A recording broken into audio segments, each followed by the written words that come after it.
Hello. Let me try and do a maybe mercifully brief review of The Man from Glengarry, a 1901 Canadian novel by Ralph Connor.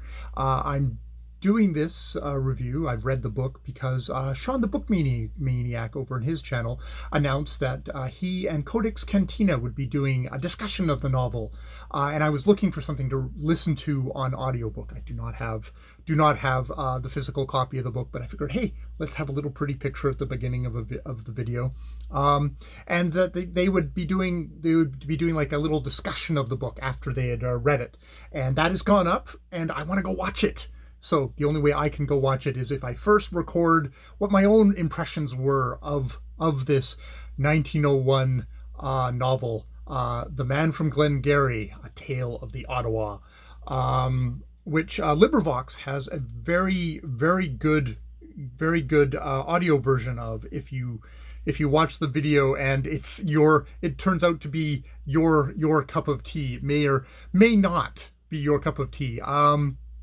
I would say it's a terrible book that is fascinating all the way through in its own special ways. If your particular bent is just sort of getting a capture of sort of a certain time in history, in Canadian history, and just like a really capturing kind of mindsets. So let's talk about A Man from Glngrry. Actually, first start off that Ralph Connor was the pen name of Charles William Gordon, who was born in 1860, died in 1937.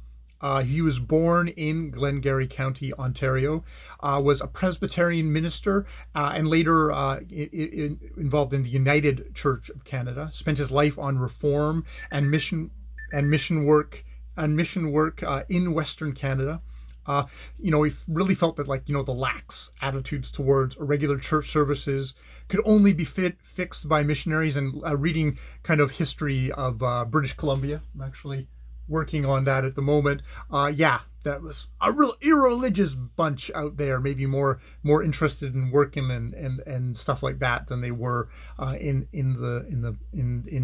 dedicating themselves to the Lord. I am an atheist. I will try and be respectful in this review, but I'm sure my own attitudes will also come out in the midst of it.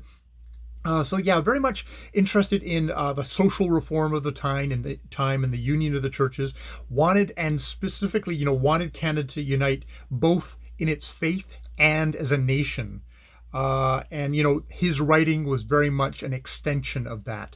He was not just someone who was interested in telling stories for story's sake. His stories had very didactic purposes to them. Now, this novel, Sean, in his kind of introductory notes for it, said was supposedly one of his less didactic works, which I would have to say, having read this novel, that, wow, well, then the other ones must be really didactic, because this one really does follow the model of, united in faith and as a country was very much to the fore in this novel. It is about a boy, Ranald MacDonald, who growing up in Glengarry County in Ontario, one of the kind of the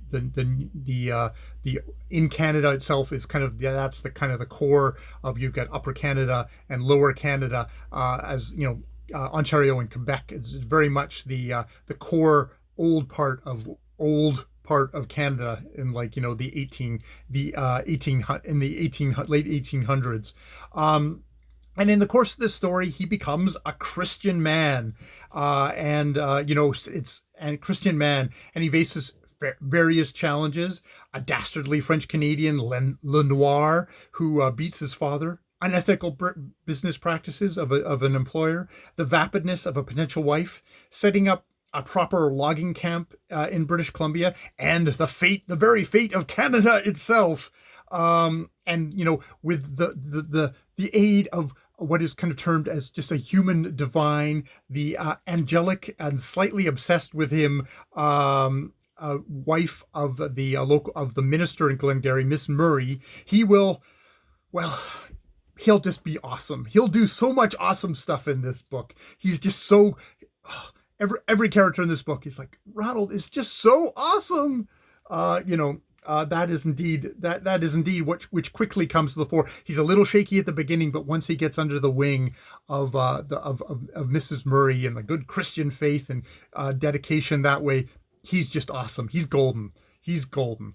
Now, Glngrry, as is often referred to in the novel, takes place on Indian lands. But while the novel takes place on Indian lands, you'll note that nowhere in the novel do you actually see a native person. This is core empire building propaganda in that sense of the land is empty and it's here for us white settlers to reap the benefits of this empty place where there doesn't seem to be anybody ready for that empire building. I mean, and he is very upfront, Ralph Connor. At the beginning of this book, he does a dedication, which is to the men of Glngrry who, in patience, in courage, and in the fear of God, are helping to build the empire of the Canadian West. This book is humbly dedicated. It's very much a male. This is kind of a very kind of a muscular Christianity where the women that are there to kind of prop up and make sure that the men are good Christian men who are men of action and are going to be honest and stuff like that. But there's all this empty land and we're just going to take it all. So that is it's that context of like, wow, okay, you don't, it's not a novel where you see people being openly racist to a native people here, but it's one of those, it's more insidious in the sense of it's disappeared people. They are a memory. They're like, oh, where did all the native people gone? In the later parts of this book, we do actually meet the politician John A. Macdonald walks onto the stage in this book.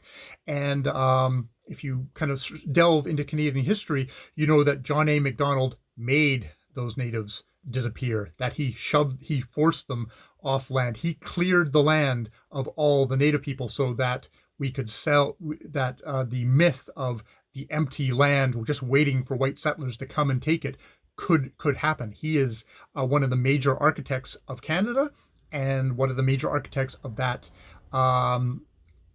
system, which with reservations, with residential schools, disappeared native peoples so that white settlers could come. So it's one of those hidden things that we have this kind of in some ways very kind of a corny, heartfelt, melodramatic story of these people, living their lives and having their struggles, and you can kind of extend some human sympathy towards them. But as a modern reader who's got any slightly kind of some awareness of what the actual history was going on underneath this novel, you know that this is built on destroyed, oppressed, horribly mistreated indigenous population of this country. So that's it's yeah. We'll get back to that. So there is that thing of in this novel that while it is a novel that's got like lots of kind of like, it's got action set pieces in it, it's got like adventures and stuff like that.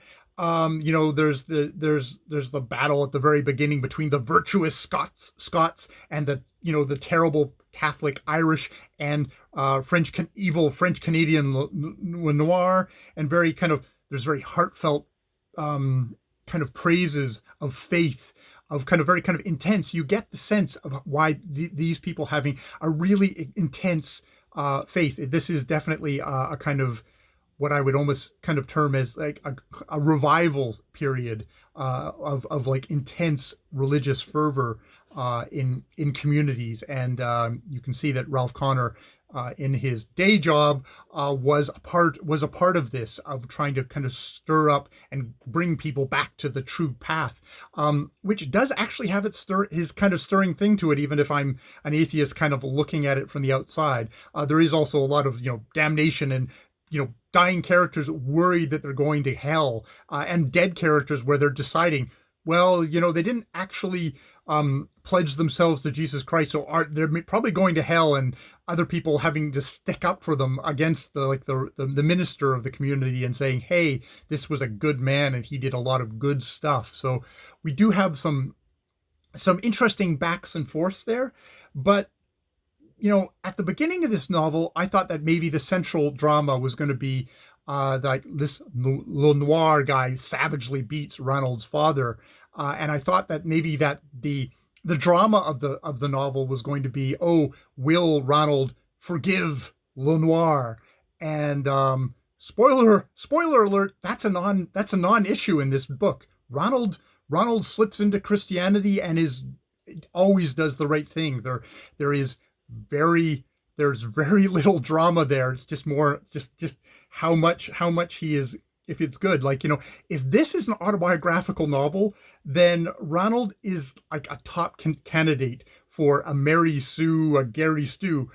He is this character that comes into the story. He can't do any wrong. He's beloved and admired by all the other characters in this book. It's like, if this is like kind of that kind of a Mary Sue character that the author's kind of an author insert, that's like, oh boy, Ralph Connor really felt highly of himself, or was just wanting to, and maybe it wasn't, but maybe Ronald was supposed to be this idealized Christian man figure that we're all supposed to admire, but because he is so idealized and amazing, it undercuts a lot of the just sort of the drama in this book. And I found myself after the third or fourth kind of heroic deed of Ronald McDonald. This is obviously pre-McDonald's. I was sort of rolling my eyes. It's like, yes, he's awesome. Yes, he's awesome. Okay, fine, whatever. One of the other interesting things in this book that it's coming from a modern perspective is that Mrs. Murray, the wife of the minister of the Glngrry community, is really obsessed with Ronald. They have this very intense relationship, which for the novel, obviously Ralph Connor, it's like strictly, this is like mentor mentee, but they're as a modern reader, you have to look at it and kind of the intensity of this woman's fervent desire to help this young, strapping, great guy. You have to. It's like there's a little sublimation going on here. There's a little sublimation going on here to the intensity of their relationship, which I'm sure at the end of the day reflects more on me being a dirty-minded 21st century dude than it does with Ralph Connor's what Ralph Connor was intending in this book, especially because she is so angelic. There's no sexuality in this relationship. It's what you sort of start filling in as a modern reader. This is very much at the end of the day, this was a novel that was really interesting to me, I think, because of that psychology of, okay, what was the white settler psychology of the time, of rushing onto this land, of building an empire. This is all about empire, literal empire building, nation state building, and unifying Canada from sea to sea, from sea to shining sea, that kind of thing, and the disappearing of any obstacle that might be there. The only obstacle is like how manly you are, and having having faith in God to add you. Like this is truly this is the ideology of settlement there. And I think as that, it's something that's kind of useful as a modern Canadian, where for a long part of like the time I've been living as a 50-year-old man, Indigenous peoples have been pushed to the side. Just people of color in general have been pushed to the side, and this has been the white European settler has been the center stage and the only thing that we would pay attention to, and everything else is disappeared, like in this novel. And it's all about obsessing over what we will do, how we will succeed. And I think at this point in history where some of that is starting to break down, where Native peoples are actually able to have their own voices in society, and actually have some say over their own fate and over the fate of their land, and also seek redressment for the past historical wrongs and the current wrongs that are being perpetrated against them. It's also valuable to kind of look back on a document like this, which is very unabashed and just sort of lays it out very baldly, what kind of the mission of Canada was at this start, at the crux. This started, and this is what Canadian society is built on. What Canadian the country of Canada is built on this ideology, and we've benefited from it. I live in British Columbia, which, the logging camps that Ronald is setting up here. This was part of the resources that fuels my affluence today, and continues to fuel the affluence of this province. So as such, it's valuable, even though I think it's a terrible novel and kind of hilarious, and I'm rolling my eyes at stuff. I can see why this was a popular, and that's the other thing to say is, like, these weren't like little side books. This was like mainstream culture of the time. This was like, this was popular in Canada, but also US and Britain and, various other, English speaking areas. This was an ideology that obviously had great appeal outside of Canada as well as inside of Canada. And I mean, of Ralph Connor's books, 6 of them were made into movies. This one amongst them, though this was a lost film, but I think it's 1922, it was made into a film. It's a lost film now. It's one of those, disappearing kind of things of thing. But it's like, so this had influence outside of just it being the novel, as also as kind of as popular entertainment. So kind of gives me a vague sense of, like, okay, this is where this is in this culture. And it's interesting for me personally, as that my grandfather was born in 1901, the year that this novel was published. So this isn't like something that is outside of my, like, I knew somebody who was around when this novel, as a tiny infant, was published. That he was born in Scotland. So it's like, this isn't just like ancient history for me. This is living history for me as well, just on a personal note. All right, I have nattered on long enough. You should really go and watch. Yes, please go and watch, go to the Codex Cantina's channel. I'll put the link down below to their video, their discussion with Sean, which is where I'm going to go next, and find out everything that I got wrong and everything that I missed, that they will probably do in a much more efficient manner and have a fun, they'll have always a fun conversation. I'm really curious to see if Sean made it through the whole book, because I know he's really not into religious churchy crap, I think is how he's put it in other places. So I'm really interested to go watch that video, and hopefully you will as well.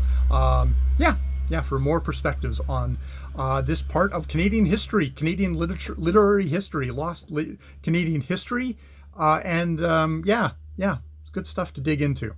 All right, more videos later.